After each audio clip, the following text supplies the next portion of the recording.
नमस्कार दोस्तों, स्वागत है आप सभी का आपके अपने YouTube channel Honour Show DK में। और आज हम आपके लिए लेकर आए हैं पर्यावरण अध्ययन से संबंधित 30 अति महत्वपूर्ण प्रश्नों का प्रैक्टिस सेट। यहाँ पर जो 30 प्रश्न आप देखने वाले हैं ये ऊर्जा संसाधन और साथ ही साथ पर्यावरण प्रदूषण से संबंधित 30 प्रश्न हैं। तो आइए और स्टार्ट करते हैं और देखते हैं आज के हमारे पर्यावरण अध्ययन से संबंधित 30 अति महत्वपूर्ण प्रश्न जो कि उपयोगी होंगे आपके लिए अन्य सभी टेट एग्जाम के लिए। तो चलिए बढ़ते हैं फर्स्ट क्वेश्चन की ओर। सबसे फर्स्ट क्वेश्चन इसमें आता है, वर्ष 1952 की महान धुंध वायु प्रदूषण की एक गंभीर घटना जिसने रक्तस्थान को प्रभावित किया था। तो यहाँ पर आपसे पूछा गया है कि वर्ष 1952 में जो महान धुंध यानी कि एक स्मॉग की जो घटना हुई थी वो उसने किसको प्रभावित किया था?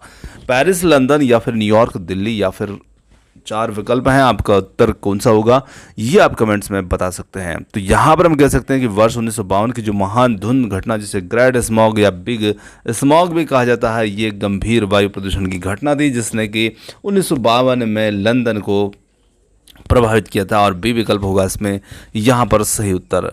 और यहाँ पर इस धुंध के कारण जो है 4000 लोगों की धुंध के प्रत्यक्ष परिणाम के स्वरूप मौत हो गई थी। और साथ ही साथ यहाँ पर लगभग 1 लाख से अधिक लोग जो थे वो बीमार हुए थे इस घटना के कारण। आगे बढ़ते हैं अगले प्रश्न की ओर। अगला प्रश्न आता है, निम्न में से कौन सा पदार्थ बायोगैस संयंत्र में प्रयोग नहीं होता है? यहाँ पर है पशु मल, खनिज तेल, जैव कचरा या फिर है मानव मल। तो यहाँ पर हम कह सकते हैं कि बायोगैस संयंत्र में जैव प्रयोग नहीं होता है, वो यहाँ पर होगा खनिज तेल। विकल्प 20 में सही उत्तर होगा। आगे बढ़ते हैं, निम्न में से कौन सा यहाँ पर ऊर्जा का अक्षय संसाधन नहीं है? तो ऊर्जा का अक्षय संसाधन नहीं है उसे हमें देखना है। यहाँ पर है सूर्य, पेट्रोलियम, जल, वायु। तो यहाँ पर यदि हम देखें तो जो अक्षय का मतलब क्या होता है? जो नष्ट नहीं होता, जो लगातार लंबे समय तक जिसे हम उपयोग में ला सकते हैं ऐसा संसाधन। और वो यहाँ पर है जो अक्षय संसाधन के रूप में नहीं है वो है यहाँ पर पेट्रोलियम। जी हाँ, पेट्रोलियम जो है वो क्षय संसाधन है। आगे बढ़ते हैं, यहाँ पर बाकी अन्य तीनों यहाँ पर अक्षय संसाधन के रूप में मौजूद हैं। अगला प्रश्न आता है, कक्षा 5 के विद्यार्थियों को पर्यावरणीय चिंताओं के बारे में पढ़ाते समय प्रीति प्रदूषण पर अधिक बल देना चाहती है। वांछित उद्देश्यों को प्राप्त करने के लिए दिए गए क्रियाकलापों में से कौन सा सर्वाधिक प्रभावी हो सकता है? यहाँ पर विद्यार्थियों से विभिन्न प्रकार के प्रदूषण के चार्ट बनवाकर या फिर विद्यार्थियों को शैक्षणिक भ्रमण पर ले जाकर किसी प्रदूषित नदी को दिखाना। सी है विद्यार्थियों से विभिन्न प्रकार के प्रदूषणों से संबंधित समूह परियोजनाओं पर कार्य करने के लिए कहना। और डी है किसी विशेषज्ञ को नियंत्रित करके वायु, जल प्रदूषण, ध्वनि प्रदूषण पर भाषण देना। तो यहाँ पर सही उत्तर इसके लिए हो जाता है कि विभिन्न विद्यार्थियों से विभिन्न प्रकार के प्रदूषण संबंधित जो परियोजना हैं उन पर कार्य करने के लिए कहना, ये यहाँ पर इसके लिए सही क्रियाकलाप हो सकता है जो कि प्रभावी रूप से रहेगा। चलिए आगे बढ़ते हैं अगले प्रश्न की ओर। अगला प्रश्न आता है, कीटनाशकों के अत्यधिक इस्तेमाल से क्या होगा? तो देखिए, कीटनाशकों का अत्यधिक इस्तेमाल से कौन सा प्रदूषण होगा ये पूछा गया है। वायु, जल, ध्वनि। तो यहाँ पर हम कह सकते हैं कि इनके प्रयोग से जो प्रदूषण होगा वो सबसे ज़्यादा जल प्रदूषण देखने को मिलेगा। ये वायु को भी प्रदूषित करते हैं क्योंकि स्प्रे जो होता है उसकी गंध जो होती है हवा में मिलती है, पर ये जल प्रदूषण में थोड़ा सा ज़्यादा रूप में वृद्धि करेंगे क्योंकि जब हम खेतों के अंदर कीटनाशक का छिड़काव करेंगे और ये वर्षा जल के साथ में मिलकर के जल तंत्र में पहुंच जाएंगे, नदी में पहुंच जाएंगे, तालाब में पहुंच जाएंगे, तो इस प्रकार से ये थोड़ा सा जल प्रदूषण ज़्यादा इसमें देखने को मिलेगा। चलिए आगे बढ़ते हैं अगले प्रश्न की ओर। अगला प्रश्न है, सभी बड़े शहरों पर भारी संख्या में वाहनों के कारण से पर्यावरण की समस्या का सामना कर रहे हैं और पर्यावरण संरक्षण के लिए शहर के लोग व्यक्तिगत रूप से रिक्त स्थान के माध्यम से अपना सहयोग दे सकते हैं। तो देखिए, लोग यहाँ पर किस प्रकार से अपना सहयोग दे सकते हैं? तो ये काफ़ी अच्छा प्रश्न है इसमें। और यहाँ पर लोग आने जाने के लिए सार्वजनिक यातायात व्यवस्था का प्रयोग करना, बिल्कुल ये जो है हम सार्वजनिक यातायात व्यवस्था का प्रयोग करके, पालन करके हम अपना सहयोग उसमें दे सकते हैं। बाकी जो हैं अन्य जो है वो विकल्प नहीं है इसके लिए। चलिए आगे देखें, अगले प्रश्न की बात करें। एलपीजी के संदर्भ में क्या सत्य नहीं है? तो देखिए, सत्य नहीं है वो देखना है। ये तो हमें पता है कि ये एक ईंधन है, तो ये एक स्वच्छ ईंधन है, ये उसका ऊष्मीयमान उच्च है या फिर ये नीले ज्वाला से जलना है या मीथेन उत्सर्जन करने वाला है। तो यहाँ पर असत्य कथन देखना है, तो यहाँ पर असत्य है, ये मीथेन उत्सर्जित करने वाला है। ये गलत है क्योंकि ये मीथेन को उत्सर्जित नहीं करता है, ये CO2 को उत्सर्जन करता है और जल का उत्सर्जन करता है। पानी में पाए जाने वाले रेडियो सक्रिय पदार्थ का अंश कारण बनता है। तो देखिए पानी में पाए जाने वाले रेडियो सक्रिय पदार्थ का अंश कारण बनता है। कैंसर, आंखों से पानी का गिरना, डीएनए विखंडन या फिर उपरोक्त सभी। तो यहाँ पर हम कह सकते हैं कि पानी में पाए जाने वाले रेडियो सक्रिय पदार्थ का अंश जो है वो कारण बनता है यहाँ पर उपरोक्त सभी प्रकार का, क्योंकि जब हम इस प्रकार से रेडियो सक्रिय पदार्थ वाले जो अंश वाले पानी को पिएंगे तो इससे कई प्रकार की समस्याएं, कैंसर, आंखों से पानी गिरना, ब्रेन ट्यूमर, आनुवंशिक लक्षण में परिवर्तन यानी कि डीएनए में विखंडन, ये सभी इससे हो जाते हैं। तो उपरोक्त सभी यहाँ पर उत्तर होगा। अगला प्रश्न यहाँ पर है, ध्वनि प्रदूषण विनियम 2001 निर्देशित करता है पटाखों के कारण ध्वनि प्रदूषण, लाउड स्पीकर के कारण ध्वनि प्रदूषण, सी है किसी सभा में तीव्र ध्वनि स्पीकर का प्रयोग, और डी है बी और सी यहाँ पर। तो यहाँ पर हम कह सकते हैं कि ये जो सही उत्तर इसमें होगा वो होगा यहाँ पर डी, जो कि होगा बी और सी। बी और सी का मतलब होगा यहाँ पर ये दोनों। चलिए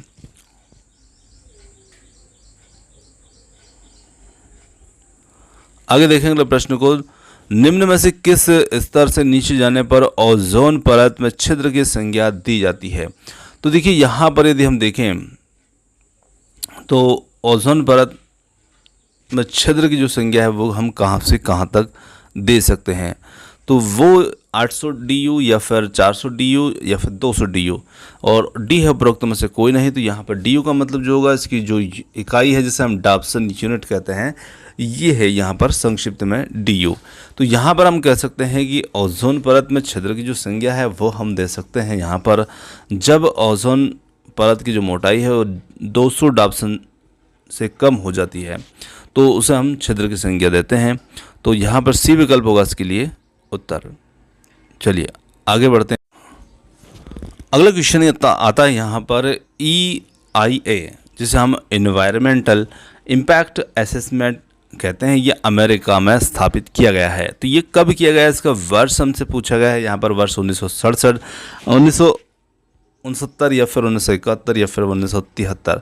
तो यहाँ पर हम कह सकते हैं कि ये वर्ष 1969 यानी कि 1969 में स्थापित किया गया है। तो यहाँ पर होगा बी विकल्प इसके लिए सही उत्तर।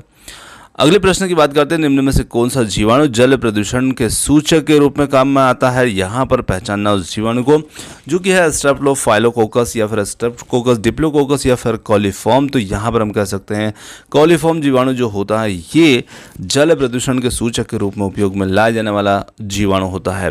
तो डी विकल्प होगा इसमें सही उत्तर। आगे देखें, विश्व में जल संकट का प्रमुख कारण है। यहाँ पर जल संकट का प्रमुख कारण किसे मान सकते हैं, नगरीकरण, औद्योगिकरण, विश्व के तापमान में वृद्धि या फिर अम्लीय वर्षा। तो यहाँ पर हम कह सकते हैं कि यहाँ पर सबसे ज़्यादा यदि हम देखें तो नगरीकरण हो जो होगा इसके लिए जिम्मेदार होगा, क्योंकि नगरीकरण में औद्योगिकरण भी आ जाते हैं और अम्लीय वर्षा के कारण भी शामिल हो जाते हैं, सब कुछ हो जाता है नगरीकरण में। आगे देखें यहाँ पर मिनी मात्रा रोग जो प्रदूषण जनित रोग है जो कि परिणाम होता है किसका, समुद्र में बिखरे तेल का, वायुमंडल में आर्सेनिक जमा होने का, औद्योगिक पारा अपशिष्ट पानी में छोड़ने का, या फिर डी है मनुष्य के कार्बनिक अपशिष्टों को पानी में छोड़ने के कारण से। तो यहाँ पर हम कह सकते हैं कि मिनीमाटा जो रोग होता है ये निश्चित रूप से परिणाम होता है, और ये परिणाम होता है औद्योगिक पारा अपशिष्ट के पानी में छोड़ने के कारण से, यानी कि पारे की अधिकता जब शरीर में हो जाती है तब यह रोग देखने को मिलता है जिसे हम मिनीमाटा रोग कहते हैं। आगे बढ़ते हैं अगले प्रश्न की ओर।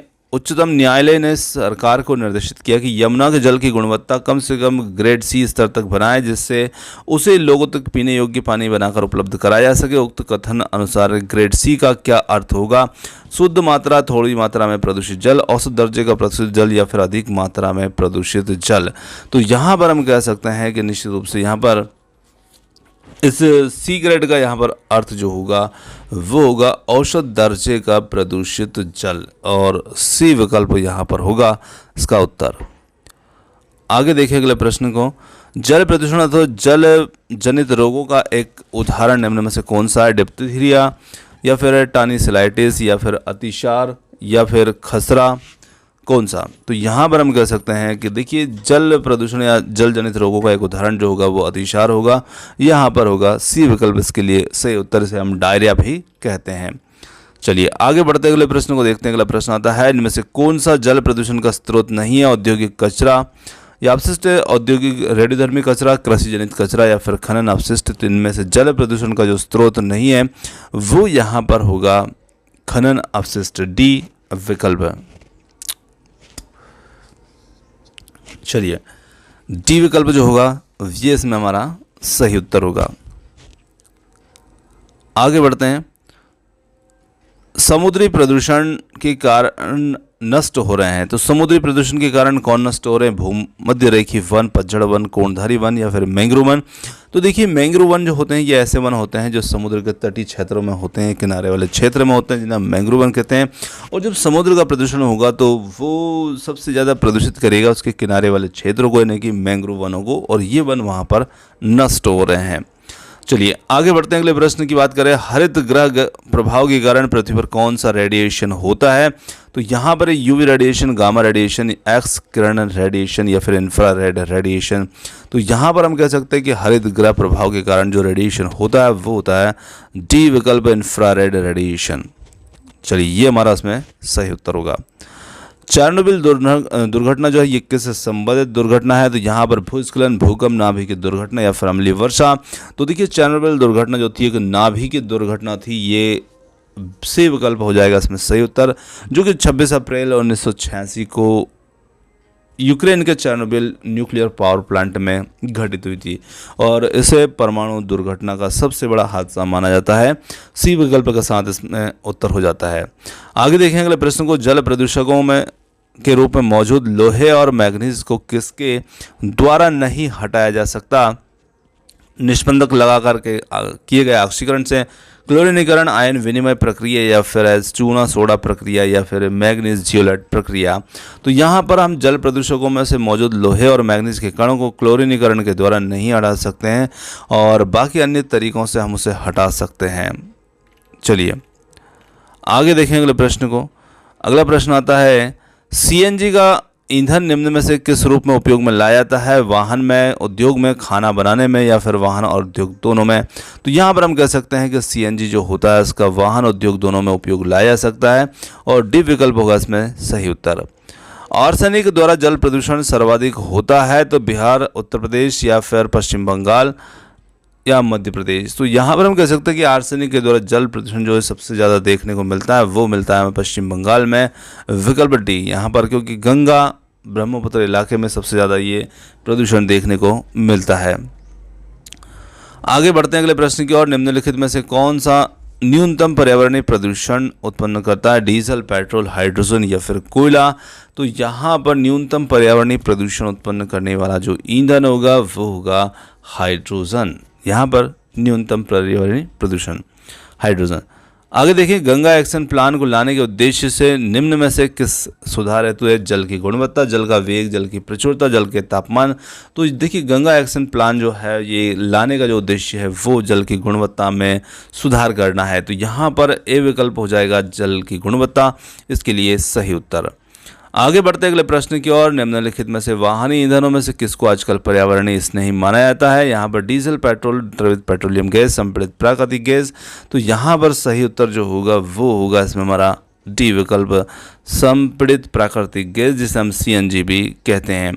वायु प्रदूषण को कम किया जा सकता है किसके माध्यम से? वृक्षों, मछलियों या फिर जंतु या फिर सूर्य के प्रकाश। तो यहाँ पर हम कह सकते हैं कि वायु प्रदूषण को निश्चित रूप से हम वृक्षों के द्वारा, वृक्षों को लगा करके कम कर सकते हैं और ए विकल्प होगा इसमें सही उत्तर।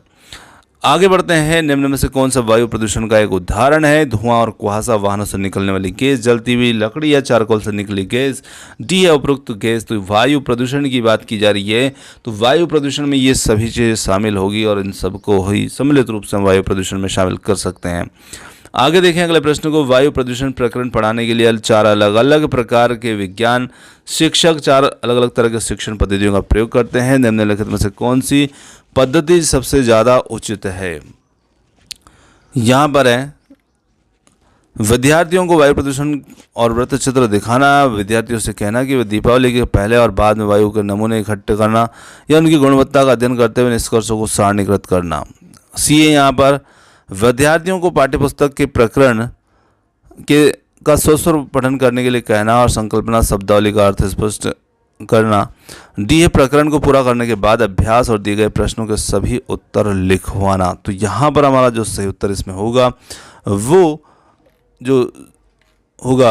वो होगा वायु प्रदूषण